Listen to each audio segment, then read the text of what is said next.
dudes? It's Gaz, and welcome back to the Warframe video. So today we're giving you an overview of the upcoming drops for Warframe. You can get free items on your account. This will be over like the next week. We've got Sevagoth as a drop, and we've also got some Auric and Catalyst, Iatan sculptures, and the like. So just doing a full overview of that. If you enjoy these types of videos, news videos, information videos like this, make sure you sub the channel. We do daily Warframe video uploads. Also, if you want to get access to these drops, come stop by my live stream channel. I have an official restreamer of the Game Awards, so these Sevagoth drops will be active on my channel, as will the later Winterfest drops for like Auric and Catalyst and stuff like that. So let's go over it.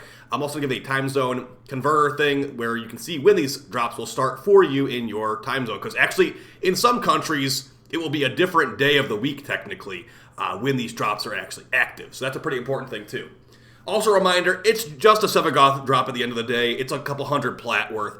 It's not really going to be worth waking up to get your, your phone turned on or whatever to get these drops. Unless you really, really want a free Sevagoth, which you probably do. So, yeah, I would say don't lose any sleep over these Switch drops, but, they can be pretty nice, because Sevagoth's helmet is very powerful. So let's start off with the first drop.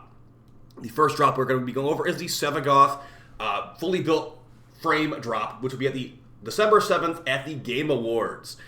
Basically, pick the game of the year that you think's the best. The options aren't really super extensive this year, but they start at 7:30 p.m. ET, which is going to be, here's the time zone converter. So for me, I'm in the same time zone as DE, me and DE in the same time zone, so 7:30 p.m. ET for us. In this New York time zone, but if you're in the UK, like London, it's actually almost 1:30 in the morning for you guys on the 8th. So I don't know if I'd recommend that. If you're in Japan, it's 9:30 in the morning too, so you probably have to go to work or school or something. So yeah, for us in the US, NA East, it's 7:30 at night, and you have to watch this for about a half hour to get this drop. So just reading off how this works. An exclusive look with, we'll say, Rebecca and Megan from DE will be on stage at the Game Awards, by the way. So we're going to be having some announcement, probably the release date, like they said. Also, my assumption on the day of the release date will be the 13th or the 14th. If you look at it, the Game Awards are on the 7th, which is, in 2 days. And then 1 week from that will be the 13th. Or rather, 1 week from that will be the 14th. They want to do it on the 13th. That's 6 days from the announcement. I think that's pretty safe. I'm guessing they won't be doing it on the 20th, the second, 2 weeks away, because that's when they're cutting into their holiday vacation, and usually DE takes a pretty long holiday vacation at the end of the year. So yeah, just to make sure that you are aware of this, make sure you also have your Twitch account and your Warframe account linked. You can do that on the official website if you haven't done that before. You're probably going to want to make sure you do that too, because not only will this drop be active, there'll be a second load of drops here too. Additionally, I'm actually wondering, let me know in the comments down below, what game would you vote for your game of the year here, guys? They cleared out all my votes for some reason. I did all these votes on stream. I think I recorded it too, but you got the options of Alan Wake 2, Baldur's Gate 3, Marvel Spider-Man 2, Resident Evil 4 Remake, not the original one, Super Mario Bros. Wonder, and Legend of Zelda Tears of the Kingdom. I'll admit it, I have not played any of these besides the original Resident Evil 4. Because I'm going to wait until this one goes on sale, honestly. But yeah, I'm probably going to say I'd vote for Baldur's Gate 3. There's just been so many good, I've just seen so much good stuff about it everywhere. So that's probably what I'd vote for. But yeah, enough about that. Let's go over the second batch of Twitch drops, which will be the Auric and Catalyst. Basically, this is leading up to Wishers on the Wall. Why I think Wishers on the Wall will be next week is because you look at this. Our second batch of Twitch drops, we got an Iatan sculpture, an Auric and Reactor, and an Auric and Catalyst. Now, these drops are not going to be as quick as the Game Awards ones. These are going to take you 1 hour per. And just a reminder, that Sevagoth drop will be a half hour. So, yeah. And then, you're getting so much less value for your watch time, but at least there's 3 of them that this is one you're going to definitely leave your phone on in the background. But, yeah, reading over this.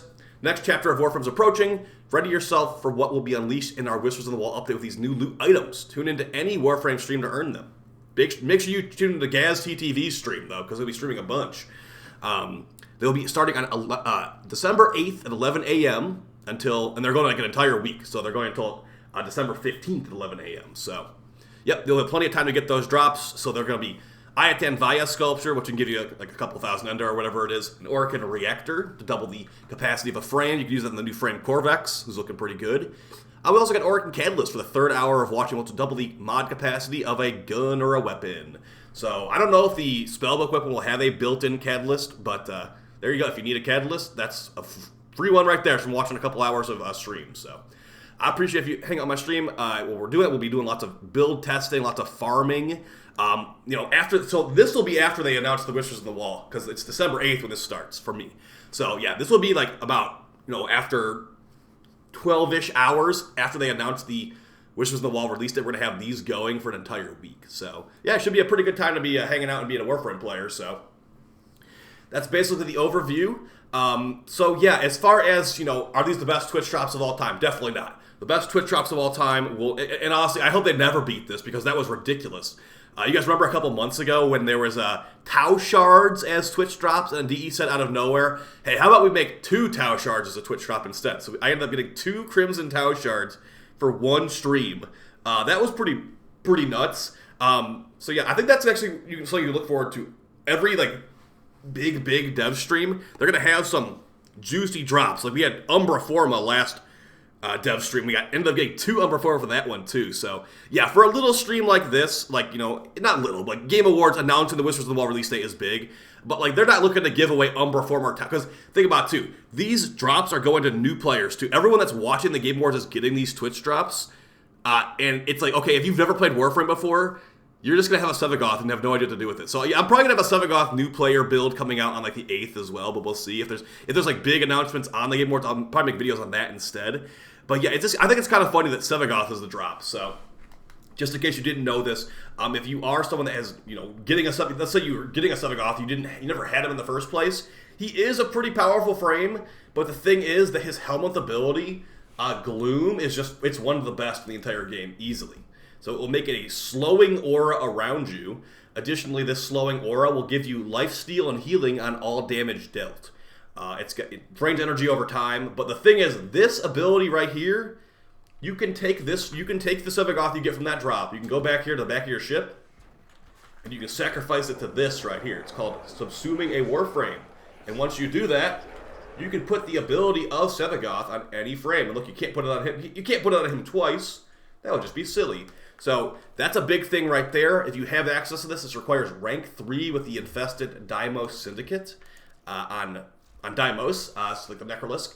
And then you can just put that on other characters. So for example, who do I usually put Gloom? I think I have Gloom on Garuda on one of the builds. But it can be good on lots of different characters. It's like, a big slow. It goes up to 95% slow. So here's a build on Garuda. I don't know why I have Arcane Precision on here, but as you can see, it's 60% slow with this much power strength.